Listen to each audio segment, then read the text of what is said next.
গল্প বৈঠক। Madly FM presents গল্প বৈঠক। রোজকার ব্যস্ততার শেষে চলো যাই গল্পের দেশে।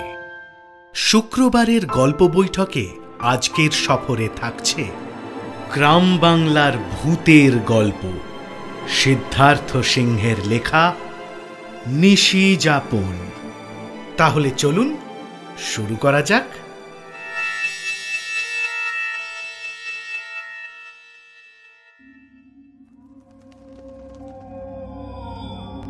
চোস্তা আর হাফ হাতা পাঞ্জাবি গায়ে গলাতে গলাতে কৌশিকের হঠাৎ চোখে পড়ল এ দেয়াল সে দেয়ালে বড় বড় ফ্রেমে বাঁধানো একের পর এক ছবি।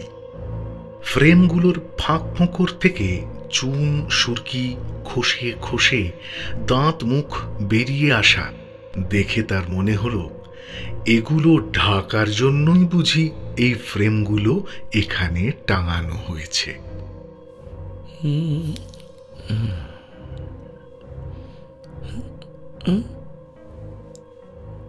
কিন্তু ছবিগুলো এরকম কেন? ছবিতে গাছ আছে কিন্তু পুরো গাছটা নেই, কাণ্ডের পরেই সামান্য একটু ডালপালা। মনে হচ্ছে যিনি এটা এঁকেছিলেন তিনি পুরোটাই এঁকেছিলেন। কেউ বুঝি কাঁচি দিয়ে ছবির উপরের অংশটা কেটে নিয়ে গেছে। এ কি, পাশেরটা ওরকম কেন? ফ্রেমের বাঁদিক থেকে ডান দিক পর্যন্ত শুধু সাপের মাঝখানের শরীরটাই দেখা যাচ্ছে, লেজ আর মাথাটা কোথায় গেল? ও এটাও তো তাই। জিরাফের দেহটা দেখা যাচ্ছে কিন্তু গলা থেকে ওপরের অংশটা কোথায়? ভারী অদ্ভুত ছবি তো। তার থেকেও বড় কথা, এই ধরনের ছবি কেউ আঁকতেই পারেন, তা বলে সেটা কেউ এত দামি ফ্রেমে বাঁধায়? দাদা বাবু, আপনার খাবার বেড়েছি, চলুন খাবেন, চলুন। হ্যাঁ, এই যে শুনুন শুনুন, বলছি ছবিগুলো এমন ধারা কেন বলতে পারেন? দেখলে মনে হচ্ছে খানিক আছে খানিক নেই, কেউ যেন কেটে নিয়ে চলে গেছে। ও, তার মানে ওরা ওরা বড় হয়ে গেছে, তাই আর ফ্রেমে ধরছে না। মানে কোনো কিছু আঁকার পর যেটা আঁকা হয়েছে সময়ের সঙ্গে সঙ্গে সেটারও বয়স বাড়ে নাকি? বাড়ে বাড়ে। আমি তো গত বছরেও ওই ঘরটা খুলেছিলাম, ছবিগুলো খুঁটিয়ে খুঁটিয়ে দেখেছিলাম।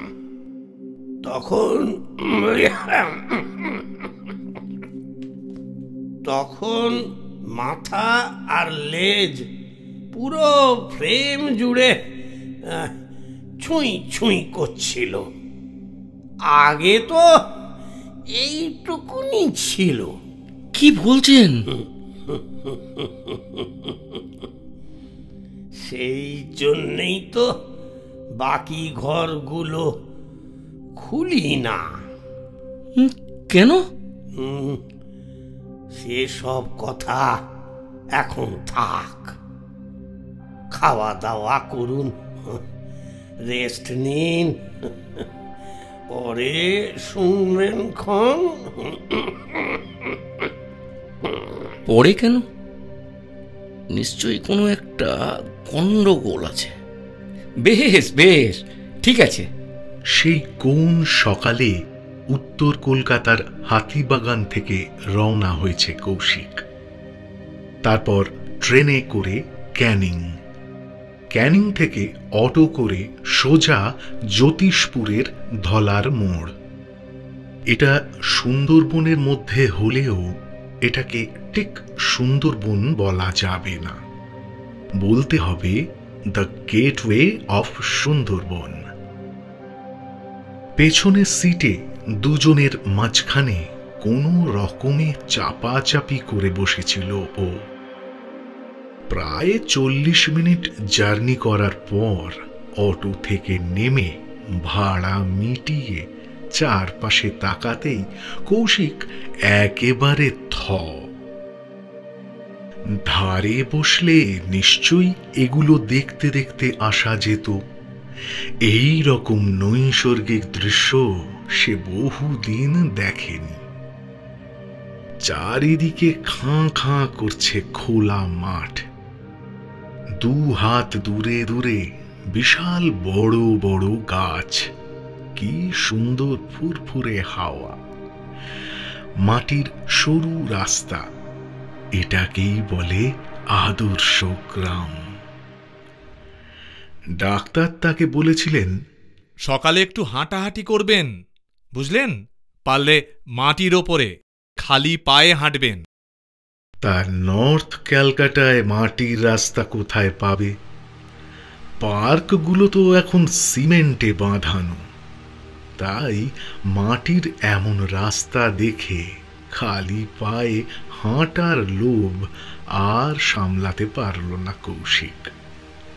পায়ের চটিটা খুলে হাতে নিয়ে নিল। এখানে সে এসেছে তার এক বাল্যবন্ধু রতনের খোঁজে। বন্ধুটি দিন 7 আগে নাকি এখানে বেড়াতে এসেছিল। লোকমুখে শুনেছিল অনেক ইতিহাসের সাক্ষী এই অদ্ভুত বাড়িটার কথা। বাড়িটা প্রায় 200 বছরেরও বেশি পুরনো। দেখলেই বোঝা যায় এখন আর কোনো রক্ষণাবেক্ষণ হয় না।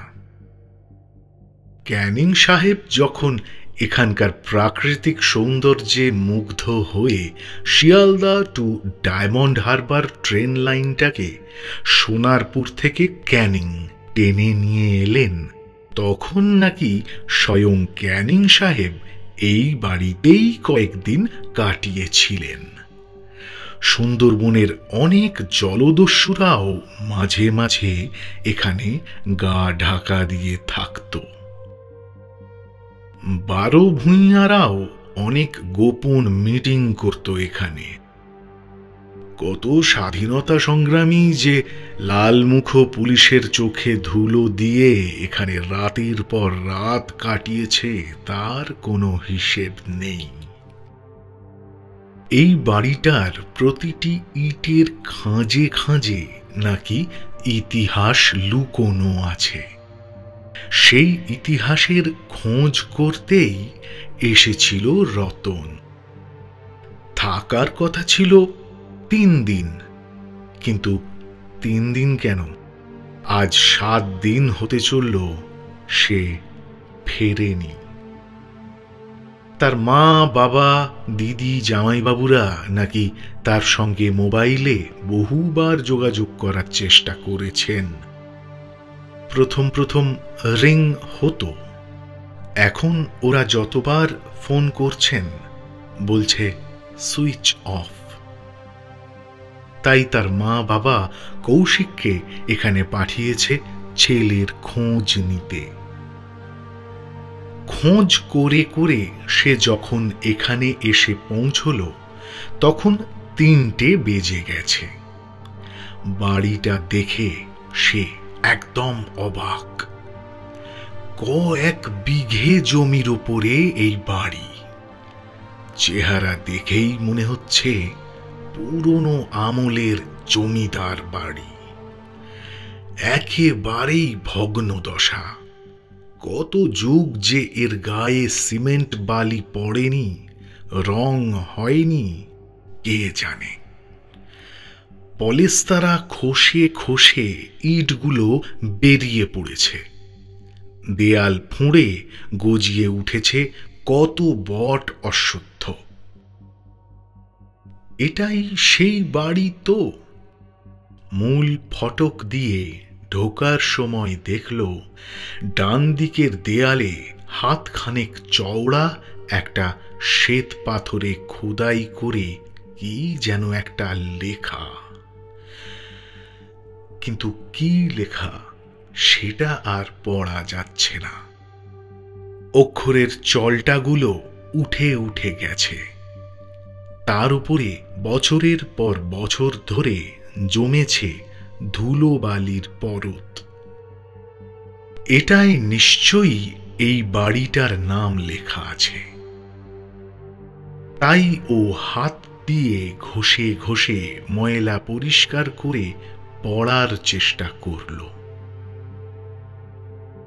অতি কষ্টে উদ্ধার করল নকশা করে লেখা একটা শব্দ, নিশি যাপন। আর এটা দেখেই ও লাফিয়ে উঠল। হ্যাঁ হ্যাঁ, এই তো সেই বাড়ি। রতন যখন দূরে কোথাও যায়, বাড়ি থেকে বেরোনোর সময় ও কোথায় যাচ্ছে সেখানকার নাম ঠিকানা সব ওর মায়ের কাছে দিয়ে যায়। সঙ্গে কেউ গেলে তার ফোন নাম্বারটাও দিয়ে যায়, কোনো কারণে তাকে না পেলে যাতে ওর কাছে ফোন করে খবর নিতে পারেন। এবারও একটা চিরকুট দিয়ে এসেছিল, তাতে এখানকার নাম ঠিকানা ছাড়াও লেখা ছিল একজনের নাম, রাজেন্দ্র শর্মা। ও সেই ঠিকানা খুঁজে খুঁজেই এখানে এসেছে। কৌশিক যখন চিরকুটের লেখা নিশি যাপন নামটি প্রথম দেখেছিল, তখনই ওর মনে হয়েছিল থাকার জন্য নয়, এই বাড়িটা বোধহয় তৈরি হয়েছিল বন্ধু বান্ধবদের নিয়ে মাঝে মধ্যে ফুর্তি করার জন্য। তাই এই বাড়িটার নাম দেওয়া হয়েছিল নিশি যাপন। বাড়ি তো পাওয়া গেল, এবার এই চিরকুটে লেখা রাজেন্দ্র শর্মাকে খুঁজে পেলে হয়। না, তাকে আর খোঁজ করতে হলো না। ফটকের ভেতরে পা রাখা মাত্রই কেউ কোথাও নেই, হঠাৎ কোত্থেকে যেন তার সামনে উদয় হলো থুত্থুড়ে বুড়ো একটা লোক। তাকে ওই নামটা বলা মাত্রই তিনি বললেন, বলুন, আমার নামই রাজেন্দ্র শর্মা। আপনি রতনকে চেনেন? আমি রতনের বন্ধু কৌশিক। রতনের খোঁজ করতে এসেছেন? খুব খুব ভালো কথা, কিন্তু কলকাতা থেকে আসছেন বুঝি? নিশ্চয়ই অনেক সকাল সকাল বেরিয়েছেন, বড্ড বেলা করে ফেলেছেন তো। স্নান টান করে এসেছেন কি? না হলে আগে ওটা সেরে নিন, তারপর ঘরে গিয়ে একটু ফ্রেশ হয়ে নিন, খাওয়া দাওয়া করুন, তারপর কথা হবে খন। সত্যি কৌশিকের খুব খিদে পেয়েছিল, তাই সেই বুড়োর কথা শুনে কৌশিকও মাথা কাত করল। কুয়ো থেকে বালতি বালতি জল তুলে ঝপাঝপ স্নান করে কৌশিক যখন দালানে উঠে এলো, তখন তার ছোট্ট লাগেজটা নিয়ে তার আগে আগে তরতর করে চওড়া কাঠের সিঁড়ি ভেঙে ভেঙে দোতলায় উঠতে লাগলেন সেই বুড়ো। আরে আরে, করছেন কি? দাঁড়ান দাঁড়ান, ওটা ভারী আছে, আপনি পারবেন না, আমাকে দিন। আরে আমাকে দিন। এই দেখো, পারবো না কেন? আমি কি বুড়ো হয়ে গেছি নাকি? আসুন আসুন, আপনি আমার পেছন পেছন আসুন। দোতলায় উঠে কৌশিক দেখল সামনে লম্বা একটা করিডোর, মাথার ওপরে পর পর বেশ কয়েকটা ঝাড়বাতি। এগুলোর যা চেহারা, আদৌ জলে কিনা যথেষ্ট সন্দেহ আছে। ডান হাতে কোমর অবধি নকশা করা ঝাঁঝরি পাঁচিল, আর কয়েক পা দূরে দূরেই মোটা মোটা থাম। ক্ষয়ে ক্ষয়ে গেলেও বোঝা যাচ্ছে দারুণ কারুকাজ করা ছিল এক সময়। আর বাঁদিকে পর পর অনেকগুলো দরজা। দরজাগুলো এতটাই লম্বা যে হাত যাবে না বলেই হয়তো ওপরে ছিটকিনি লাগানো হয়নি। দরজার পেটের কাছে ইয়া বড় বড় বেশ ভারী জাতীয় হ্যাসবোল্ট লাগানো, কিন্তু এখান থেকেই বোঝা যাচ্ছে কোনো দরজাতেই তালা লাগানো নেই। প্রথম ঘরটাই খুলে দিলেন রাজেন্দ্রবাবু। ঘরের ভেতরে লাগেজটা রেখে বললেন, আপনি ততক্ষণ রেডি হয়ে নিন, আমি আসছি। ও বাবা, কি আওয়াজ! সিস্টেমটা নিশ্চয়ই নষ্ট হয়ে গেছে। কিন্তু এই সাবেকি দরজাতেও সিস্টেম? বাবা, এগুলো তো সাধারণত অফিস কাছারিতে লাগানো থাকে, এরা বাড়িতে লাগিয়েছে। খেয়ে দে দোতলায় উঠে নিজের ঘরে না ঢুকে সোজা করিডোর ধরে পায়ে পায়ে কৌশিক একটু সামনের দিকে এগিয়ে গেল। কোনো দরজাতেই তালা দেওয়া নেই। হ্যাসবোল্টগুলো খুব পুরনো, মনে হয় বহু যুগ ধরেই এভাবে আটকানো রয়েছে। হ্যাসবোল্টগুলোতে ধুলোর পুরু স্তর জমে আছে। ও নিজের ঘরে যাবার জন্য পিছনে ফিরতেই মনে হলো কে যেন ঝট করে সরে গেল। কে? রাজেন্দ্রবাবু নাকি? তাকে কি উনি ফলো করছেন? কিন্তু তাকে ফলো করতে যাবেন কেন? তবে কি? তখন যে কথায় কথায় উনি বলে ফেলেছিলেন, সেই জন্যই তো বাকি ঘরগুলো খুলি না। তার জন্যই কি তার মনে হচ্ছে কৌতূহলবশত আমি ওই ঘরগুলো খুলে দেখতে পারি? সত্যিই খুলি কি না সেটা দেখার জন্যই কি উনি ফলো করছেন? হতে পারে। ঘরে ঢোকার জন্য দরজা ঠেলতেই ও দেখল পাপোশের উপরে কি যেন একটা চকচক করছে। মনে হচ্ছে হিরে চুনি পান্না খচিত কোনো অলংকার। এখানে এটা এভাবে পড়ে আছে, কই তখন তো চোখে পড়েনি। নিচু হয়ে তুলতে গিয়ে দেখল না, ওটা নড়ছে। গয়না আবার নড়ে নাকি? তার মানে এটা কোনো গয়না নয়। তাহলে এটা কি? না, কেন্নও নয়। কেন্নর মতো দেখতে ঠিকই, কিন্তু কখনো এরকম কোনো কেন্ন তো দেখিনি। যেই না আরো একটু ভালো করে দেখার জন্য ঝুঁকেছে, ঠিক তখনই সেটা ডানা মেলে হুশ করে ঘর থেকে বেরিয়ে করিডোর দিয়ে নিমেষে কোথায় যেন মিলিয়ে গেল। ওরে বাবা, ভারী অদ্ভুত পোকা তো, দারুণ কালারফুল। এটা অবশ্য খুবই স্বাভাবিক, সুন্দরবন বলে কথা। এরকম আরো কত সুন্দর সুন্দর পোকামাকড় জীবজন্তু যে এখানে আছে কে জানে। এরকম কয়েকটা চিড়িয়াখানায় রাখতে পারলে বাচ্চারা একেবারে চোখ ফেরাতে পারবে না। বিশাল বড় ঘর। ঘর তো নয়, একেবারে হল ঘর।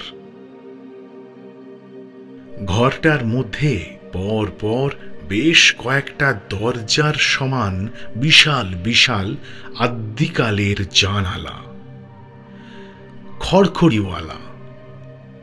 জানালাগুলো খোলা। খোলা মানে আটকানো যায় না বলেই হয়তো খোলা। সামনের জানালার 3টে কবজার ওপরের দুটোই খুলে গেছে বলে একটা পাল্লা কাত হয়ে ঝুলছে।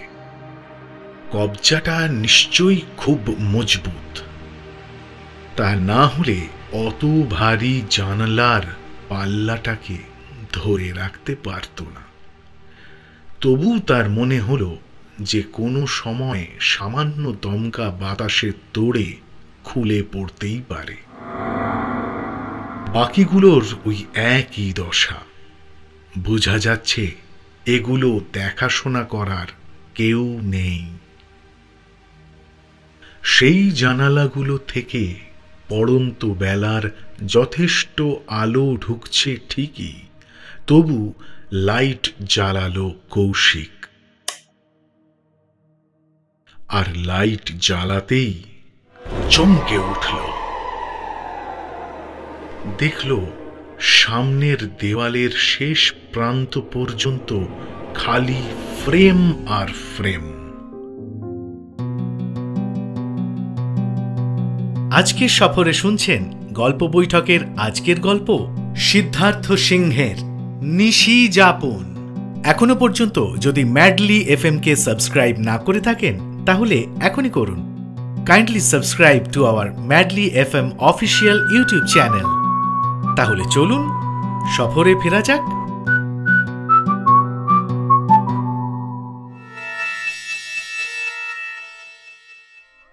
আরে, এ ঘরে তো ছবি টাঙানোর মতো আর কোনো জায়গাই নেই।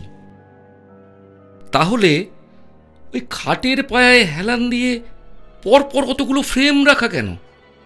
ও যখন এগুলো ভাবছে, হঠাৎ তখন একটা বাচ্চা ছেলে ঘরের মধ্যে ঢুকে বলল, বাবু, এই যে আপনার পান। পান? কি পান? খয়ের ছাড়া মিঠা পাতা, কুচো সুপারি, এলাচ দানা আর 420 জর্দা। আমি যে এই পানি খাই তুমি জানলে কি করে? জানি। তুমি কি রাজেন্দ্রবাবুর নাতি নাকি? না। তবে? আমি রাজেন্দ্র। ও, তোমার নামও রাজেন্দ্র? বাহ বাহ বাহ বাহ, খুব ভালো। বড় রাজেন্দ্র পাঠালেন বুঝি? ছেলেটা কোনো উত্তর দিল না। কৌশিককে পানটা দিয়ে ঘর থেকে বেরিয়ে গেল। ও বেরোতেই দরজাটা আবার দড়াম করে বন্ধ হয়ে গেল। আর সেই শব্দটা শুনে কৌশিকের একটু খটকা লাগল। সে যখন জামা কাপড় পরে খাবার জন্য দরজা ঠেলে বের হয়েছিল, কিংবা ফিরে এসে দরজা ঠেলে ভেতরে ঢুকেছিল, কই তখন তো এরকম দড়াম করে দরজা বন্ধ হয়নি। তাহলে কি বেরোনোর সময় ওরা দরজাটা টেনে বন্ধ করে যাচ্ছে? হতে পারে, না হলে এরকম আওয়াজ হবে কেন? কৌশিক সারা ঘর পায়চারি করে করে দেওয়ালে টাঙানো ছবিগুলো দেখতে লাগলো। আর সামনে কোনো জানালা পড়লেই খড়খড়িতে চোখ রেখে দেখতে লাগলো বাইরের দৃশ্য। হঠাৎ দেখে এই বাড়ির চৌহদ্দির মধ্যেই একটা লোক কোদাল দিয়ে মাটি কোপাচ্ছে। মাটি কোপাতে কোপাতে কাঁধের গামছা দিয়ে মুখের ঘাম মুছছে। ঘাম মুছতে মুছতে এদিকে তাকাতেই কৌশিক একেবারে থ। অবিকল রাজেন্দ্রবাবুর মতো দেখতে একটা লোক, একদম ইয়াং, মনে হয় রাজেন্দ্রবাবুর ছেলে টেলে হবে। তাই জোরে চিৎকার করে বলল, ও ভাই, ও হ্যাঁ, এই যে এদিকে এদিকে, হ্যাঁ, রাজেন্দ্রবাবুকে একটু বলবেন আমার ঘরে এক জগ খাবার জল দিয়ে যেতে। হ্যাঁ, যাচ্ছি। না, 2 মিনিটও লাগলো না। কৌশিক দেখল সেই লোকটাই এক জগ জল নিয়ে দরজা ঠেলে তার ঘরে ঢুকছে। তাকে দেখে কৌশিক বলল, রাজেন্দ্রবাবু কোথায়? রাজেন্দ্রবাবু? আমিই তো রাজেন্দ্র। এ কি রে বাবা, এবারে সবার নামে কি রাজেন্দ্র নাকি? ও, তার মানে আপনি হলেন মেজ রাজেন্দ্র, ঠিক তো? আচ্ছা, এখানে যারা থাকে তাদের সবার নামই কি রাজেন্দ্র? আপনাদের বাবা মায়েরা বুঝি রাজেন্দ্র ছাড়া আর কোনো নাম খুঁজে পাননি, না? লোকটা মাথা নিচু করে ঘর থেকে বেরিয়ে গেল, আর সে বেরোতেই দড়াম করে বন্ধ হয়ে গেল দরজাটা। জায়গাটা বেশ অদ্ভুত তো। আর যারা এখানে থাকে তারাও কোনো অংশে কম অদ্ভুত নয়। অদ্ভুত এই বাড়িটাও। এতগুলো ঘর, সব কটা দরজাতেই হ্যাসবোল্ট দেওয়া। কি আছে ওই ঘরগুলোতে? একবার দেখলে হয়। ও একটা একটা ফ্রেমের সামনে যাচ্ছে আর খুঁটিয়ে খুঁটিয়ে ছবিগুলো দেখছে। সব কটা ছবি কেমন যেন, কোনোটাও পরিপূর্ণ নয়, অর্ধেক অর্ধেক, আধ খেঁচড়া। ও যখন ছবি দেখায় মগ্ন, ঠিক তখনই কে যেন পেছন থেকে এসে বলে উঠল, রাতে কি খাবেন বলুন, আমি বাজারে যাচ্ছি, নিয়ে আসবো তাহলে। কৌশিক তার দিকে তাকিয়ে দেখে একেও রাজেন্দ্রবাবুর মতো দেখতে, তবে এ অত বুড়ো নয়, খুব বেশি হলে প্রৌঢ় বলা যেতে পারে। তাই কৌশিক বলল, আপনি কি রাজেন্দ্রবাবুর ভাই নাকি? না না, আমি রাজেন্দ্র। বাজারের দিকে যাচ্ছি, তাই ভাবলাম আমি বরং মুরগির মাংস নিয়ে আসি, কেমন? আমি যে শুধু চিকেন ভালোবাসি সে কথা এই লোকটা জানলো কি করে? আন্দাজে? নাকি যারা এখানে আসে তাদের বেশিরভাগই চিকেন পছন্দ করে বলে? কৌশিক যখন এসব ভাবছে, লোকটা ততক্ষণে দরজা ঠেলে ঘর থেকে বেরিয়ে গেছে। দরজাটা দড়াম করে বন্ধ হবার শব্দ শুনে সচকিত হল কৌশিক। পায়েচারি করতে করতে ও একটা জানালার খড়খড়ি দিয়ে দেখল, একটু আগে যে লোকটা তার কাছে জানতে এসেছিল রাতে সে কি খাবে, সেই লোকটা বাড়ির সীমানা ছাড়িয়ে মূল ফটক পেরিয়ে মাটির রাস্তায় উঠে গেল। কৌশিক আগেই শুনেছিল এই বাড়িতে যাঁরা আসেন তাদের থাকা খাওয়ার সমস্ত ব্যবস্থা নাকি এই বাড়ির লোকেরাই করে। সেই কোন যুগ থেকে এটা চলে আসছে, কিন্তু তাদের অবস্থা পড়ে যাবার পরেও যে সেই রীতি এখনো অক্ষরে অক্ষরে পালন করা হচ্ছে, এটা দেখে একটু তাজ্জব হয়ে গেল কৌশিক। আচ্ছা, লোকটা তো বাজারে যাচ্ছে, তার সঙ্গে গেলে কেমন হয়? হ্যাঁ হ্যাঁ, একটু জোরে পা চালালেই লোকটাকে ঠিক ধরে ফেলা যাবে। যেই ভাবা সেই কাজ। পার্সটা হাতে নিয়ে তড়ি ঘড়ি করে ঘর থেকে বেরোতে যাবে, দেখে দরজাটা বন্ধ। অনেক টানাটানি করলো, ধাক্কাধাক্কি করলো, কিন্তু না, কিছুতেই খুলল না। তাহলে কি উনি বাইরে থেকে হ্যাজবোল্ট টেনে দিয়ে গেছেন? ভারী অদ্ভুত লোক তো। এভাবে কেউ হ্যাজবোল্ট দিয়ে যায়? এলে জিজ্ঞেস করতে হবে তো উনি এটা কেন করলেন। ঠিক আছে, আগে আসুক তো। বাজারে গেছে মানে নিশ্চয়ই অনেকক্ষণ সময় লাগবে। ততক্ষণ আমি কি করব?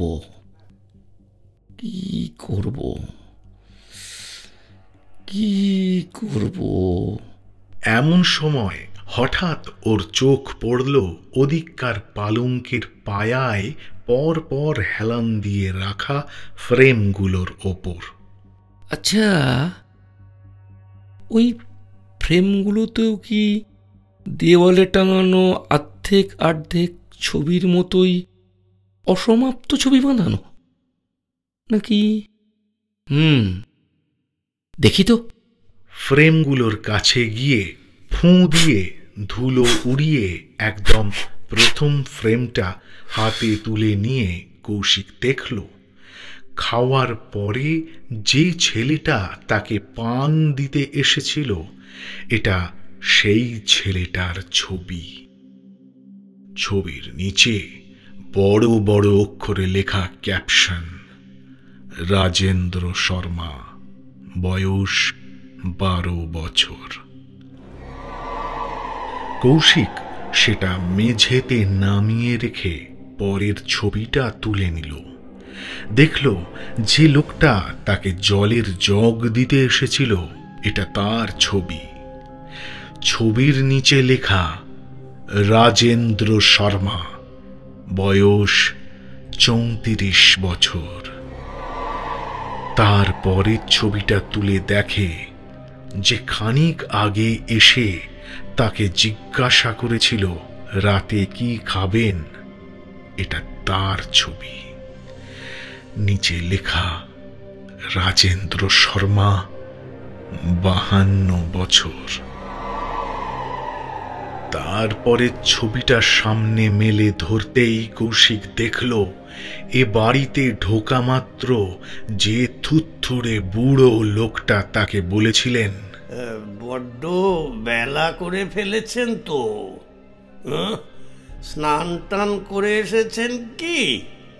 না হলে আগে ওটা সেরে নিন। এটা সেই রাজেন্দ্র বাবুর ছবি। নিচে লেখা রাজেন্দ্র শর্মা, বয়স 79 বছর। যে কটা রাজেন্দ্রকে দেখলাম তাতে সবকটা ছবি তো দেখা হয়ে গেল। তাহলে এর পরের ফ্রেমগুলোয় কার ছবি?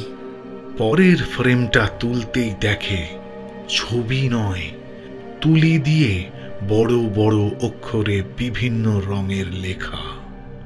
কিছুদিন আগেই পৃথিবী থেকে বিলুপ্ত হয়ে যাওয়া কুন্নাই পাখির রোম, আর যে গাছ এখন আর কোথাও দেখা যায় না, সেই কারিনী গাছের বাঁট দিয়ে আমি একটা তুলি বানিয়েছিলাম। এই তুলি দিয়ে কিছু আঁকলেই কেল্লা ফতে। শেষ আঁচড় দেওয়া মাত্রই জীবন্ত হয়ে ওঠে সব। তারপর একদম নিচের দিকে লাল রঙের একটা ছোট্ট খুলি চিহ্নের পাশে ছোট্ট ছোট্ট হরফে লেখা, পরের ফ্রেমটা দেখুন। মানেটা কি? দেখি তো পরের ফ্রেমটা। এখানকার ছবিগুলো দেওয়ালে টাঙানো যাবে না। কেউ ভুল করে টাঙালেও এই ফ্রেমের কাঠ আর এই দেওয়ালের সংমিশ্রণে মিরাকেল ঘটে যাবে। এই ছবিগুলোতে যারা রয়েছে তাদের বয়স বাড়তে শুরু করবে। বয়সের সঙ্গে সঙ্গে চেহারাও বাড়তে বাড়তে ফ্রেম থেকে বেরিয়ে যাবে। তারপর ওই আগের ফ্রেমটার মতোই এই ফ্রেমটারও নিচে লেখা রয়েছে, পরের ফ্রেমটা দেখুন। এগুলো কি হেঁয়ালি নাকি? চটপট পরের ফ্রেমটাও তুলে নিল কৌশিক। তাতে লেখা, আমার এই ছবিগুলোকে ফ্রেমে বন্দি করে রেখেছি বলেই আমি ওই বয়সেই স্থির হয়ে আছি। তার নিচে আবার যথারীতি লেখা, পরের ফ্রেমটা দেখুন। ঝট করে পরের ফ্রেমটা হাতে নিল কৌশিক। দেখল তাতে লেখা, যে একবার এই বাড়িতে ঢোকে সে আর কোনোদিনই নিশিযাপন থেকে বেরোতে পারে না। আপনার বন্ধুও পারেনি, আপনিও পারবেন না। আর একদম নিচে ছোট্ট খুলি চিহ্নের পাশে ছোট্ট ছোট্ট অক্ষরে লেখা সেই একই কথা, তবে পরের জায়গায় এখানে লেখা রয়েছে শেষ। আরে ভুল দেখলাম না তো? না, ভুল তো দেখিনি। এই তো এখানে স্পষ্ট লেখা রয়েছে, শেষ ফ্রেমটা দেখুন। সে তো দেখবই, কিন্তু উপরে ওটা কি লেখা? আমি নিশিযাপন থেকে বেরোতে পারবো না, আমি বেরোতে পারবো না। সেরকম হলে দরজা ভেঙে বেরোবো। যত সব। নিজের মনেই বিড় বিড় করতে করতে শেষ ফ্রেমটাও হাতে তুলে নিল কৌশিক। দেখল একটা থুতথুড়ে বুড়ো খাটে শুয়ে আছেন। তার পা থেকে গলা অবধি নামাবলী দিয়ে ঢাকা, বুকে গীতা, চোখে তুলসী পাতা, নিচে লেখা রাজেন্দ্র শর্মা, তিরোধান 12 জুলাই 1920। তার মানে এটা তো 2020, আর এখানে তো দেখছি 1920 লেখা। তার মানে 100 বছর আগে। আমাকে এক্ষুনি এখান থেকে পালাতে হবে। কিন্তু পালাবো কি করে? দরজা তো বাইরে থেকে বন্ধ। তাহলে এ কোথায় এলাম আমি?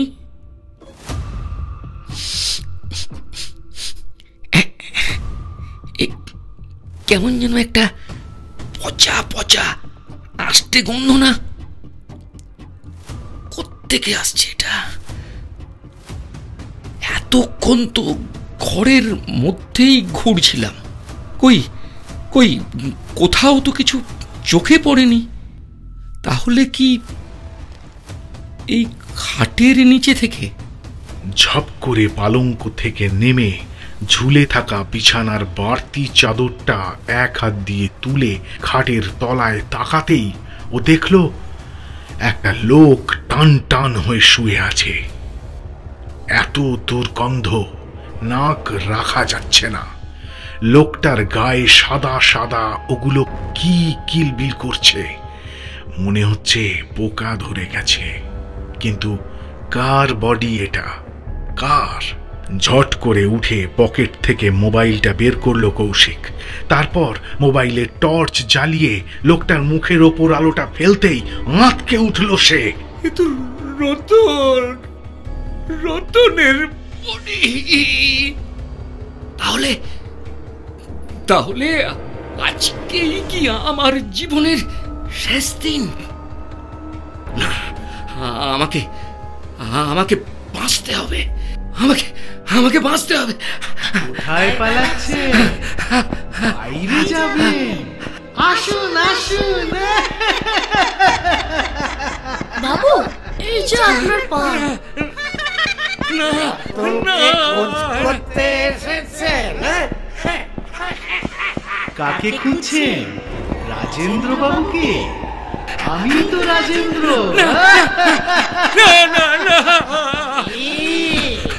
না না না না না না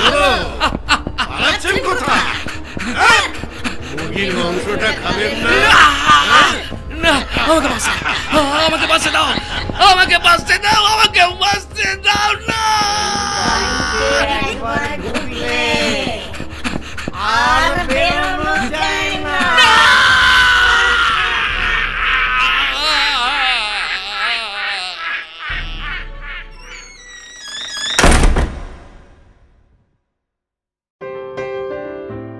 আজকের সফর এই পর্যন্তই। কেমন ছিল আজকের এক্সপিরিয়েন্স জানাও কমেন্টে। তোমাদের লেখা গল্প আমাদেরকে পাঠাতে পারো আমাদের অফিসিয়াল অ্যাড্রেস submit.madlyfm@gmail.com এ। তাহলে শুক্রবারের গল্প বৈঠক শুনতে অবশ্যই সাবস্ক্রাইব করো ম্যাডলি এফএম কে। ভালো থেকো সবাই, আবার বৈঠক বসবে পরের শুক্রবার।